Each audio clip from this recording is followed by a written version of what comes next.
Terima kasih Anda masih menyaksikan Health on Top dan kita masuk nih ngebahas soal vaksin. Bicara mengenai vaksin, sebelum saya mau terima kasih untuk Dr. Nadia dan juga jajarannya nih karena sudah mencapai vaksin ini 1 juta bahkan hampir 2 juta vaksin perharinya. Untuk saat ini Bu, gimana Bu update terbaru mengenai vaksin di Indonesia? Iya, jadi sejak 31 Agustus kemarin kan kita sudah mencapai dosisnya itu lebih dari 100 juta dosis yang kita suntikan ya. Jadi per hari ini 9 September tentunya 10 September, mohon maaf, 10 September data yang sudah kita miliki bahwa jumlah penerima dosis vaksin itu sudah mencapai angka 113 juta dosis vaksin yang kita suntikan, 113,7 juta dosis vaksin yang kita suntikan, baik dari vaksinasi program maupun dari vaksinasi gotong royong. Sementara kalau vaksinasi untuk yang menerima dosis pertama itu adalah sebanyak 71,7 juta, sementara untuk yang menerima dosis kedua itu sebanyak 41,2 juta, dan total suntikan untuk dosis ketiga itu ada 768.000. Karena kita tahu kan kita juga sudah memberikan vaksinasi dosis ketiga kepada tenaga kesehatan. Betul. Oke. Juga kayaknya sekitar beberapa waktu lalu Indonesia sendiri ada di peringkat ke-6 vaksinasi di dunia. Betul ya Ibu ya? Itu adalah salah satu pencapaian ya, hasil kerja keras Indonesia untuk bisa mencapai herd immunity. Menurut Ibu gimana Ibu? Iya, betul. Jadi kita menurut salah satu indikator ya bahwa dari segi jumlah vaksin yang kita suntikan dan juga dari segi jumlah orang, artinya jumlah penduduk ya yang kemudian mendapatkan dosis pertama, yaitu kita tahu dosis pertama tadi kita 71 juta dan total jumlah vaksin yang sudah kita suntikan sampai 113 juta, itu kita menempati urutan ke-6 ya di ranking dunia.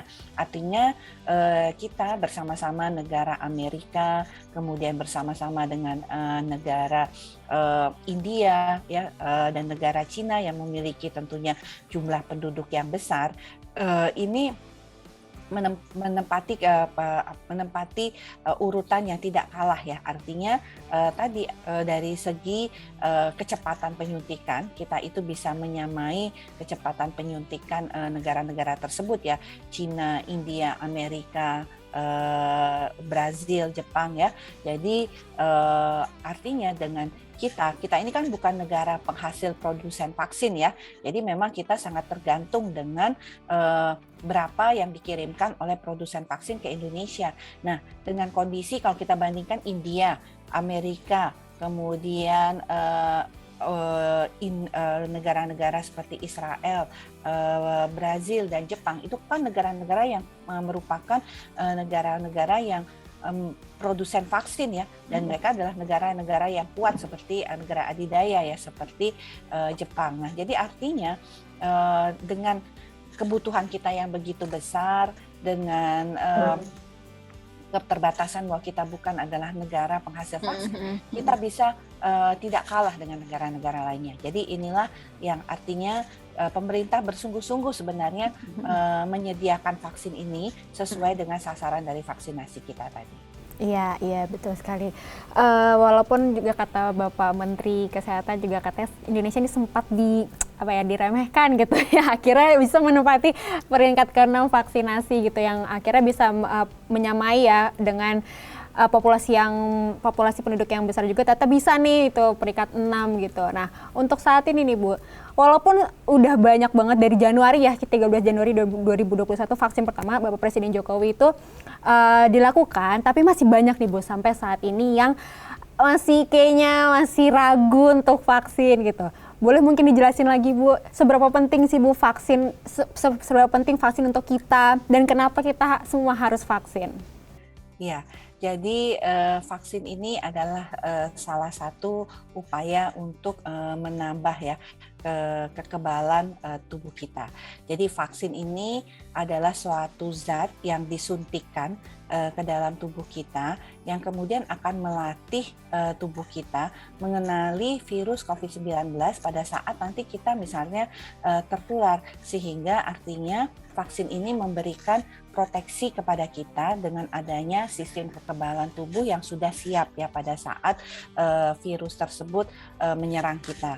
Nah, tentunya kalau kita memiliki tentara yang sudah siap sedia, makanya berarti kan pasti kita akan lebih siap ya melawan dan bisa memenangkan ya. Makanya orang yang sudah divaksin walaupun masih bisa tertular ya karena situasi pandemi yang virusnya sangat banyak di sekitar kita ini, tetapi kematian dan kesakitan yang berat itu bisa terhindari ya, karena kita tahu proteksi daripada terhadap kematian dan kesakitan yang berat itu di atas 95% setelah kita mendapatkan vaksin. Nah, yang kedua ini menjadi penting kalau kita sudah divaksin, kita tertular, virusnya kan ditekan oleh sistem kekebalan tubuh kita tadi.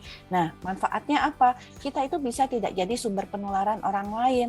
Maksudnya, kita bisa lihat kemarin Piala Eropa ya, orang yang sudah divaksin udah nggak pakai masker lagi, duduk sebelah-sebelahan tanpa jarak ya. Kenapa? Karena mereka sudah dilakukan pemeriksaan PCR dan mereka sudah divaksin. Artinya vaksin itu mampu menekan jumlah virus sampai level yang serendah-rendahnya yang menyebabkan virus tersebut tidak bisa menularkan kepada orang lain. Nah, ini dua keuntungan. Dan yang ketiga ini yang penting juga, mengapa menjadi kunci untuk kita semua harus segera divaksin, tidak perlu pilih-pilih vaksin, karena kalau hanya kita saja yang divaksin, kita itu masih sangat beresiko untuk tertular.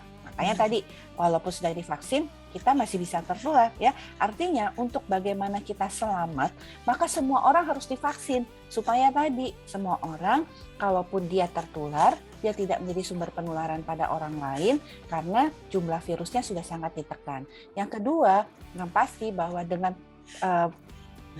kekebalan yang sama atau kita memiliki perlindungan atau proteksi yang sama, begitu virus mau masuk sudah pasti nggak akan bisa ya, karena kemudian semua orang memiliki sistem perlawanan untuk melawan virus tadi, sehingga akhirnya virus tadi tidak bisa berkembang. Nah, untuk itulah kemudian menjadi penting untuk kita tidak boleh pilih-pilih vaksin dan segera divaksin, karena kunci kita keluar dari pandemi dan menangkan pertarungan melawan virus ini adalah harus bersama-sama mendapatkan vaksin. Oke. Nah, untuk standarnya dulu deh Bu, untuk mencapai kekebalan tubuh itu, apakah memang secara standar dasarnya itu untuk vaksin hanya untuk butuh 2, sedangkan khusus untuk tenaga kesehatan kan walaupun memang mereka dinilai rawan atau menjadi yang paling terdepan lah, yang paling sangat beresiko untuk tertular gitu, itu sampai 3 kali gitu. Apakah memang sebetulnya standar dasarnya aja itu 2 atau sebetulnya ada standarnya sendiri Bu untuk vaksin? Iya. Jadi sebenarnya vaksin itu dikatakan lengkap kalau dia sudah mendapatkan dosis 2 kali penyuntikan ya.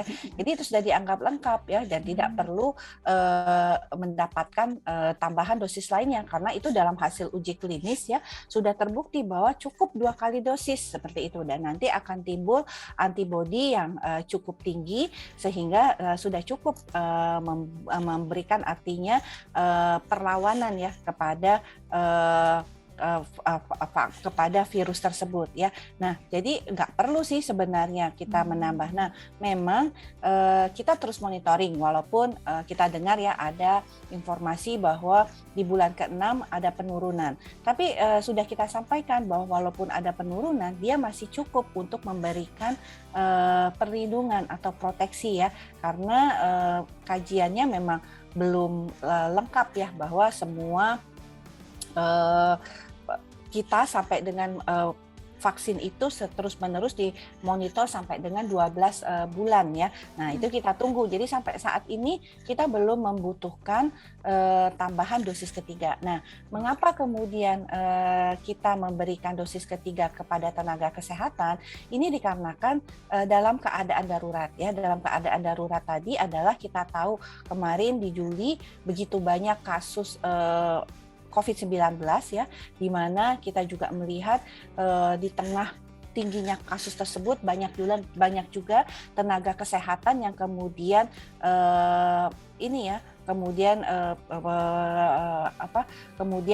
dia terpapar dan menjadi positif ya. Nah, tentunya kalau dengan kondisi tersebut kan akan berkurang pasukan kita, garda terdepan yang akan memberikan pertolongan. Nah, untuk menambah tentunya proteksi tambahan tadi, makanya kemudian kita memberikan dosis tambahan ketiga berdasarkan kondisi darurat tadi. Artinya kalau kemudian kita tahu banyak prajurit kita yang berguguran, sulit kita ya untuk kemudian memenangkan pertarungan ya. Nah, oleh itu sebab itu diberikan proteksi tambahan, jadi seperti memberikan baju anti peluru tambahan lah ya, seperti itu ya. Nah, itu makanya tapi kalau untuk kita masyarakat umum non nakes itu tidak diperlukan penambahan dosis ketiga, karena memang secara perhitungan itu sudah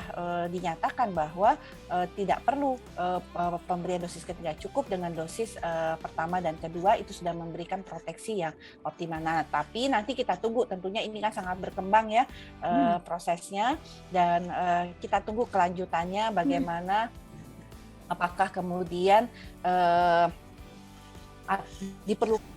Ya, oke. Oke, masih dievaluasi ya Ibu ya untuk melihat jangkanya seperti apa. Nah, di Indonesia sendiri ada beragam jenis vaksin ya Ibu ya. Nah, dari setiap vaksin mungkin secara garis besarnya aja Ibu, boleh mungkin apakah benar memang setiap vaksin itu memiliki kelebihan dan kekurangannya masing-masing? Ya, secara umum tidak ada kelebihan dan kekurangan dari masing-masing vaksin ya.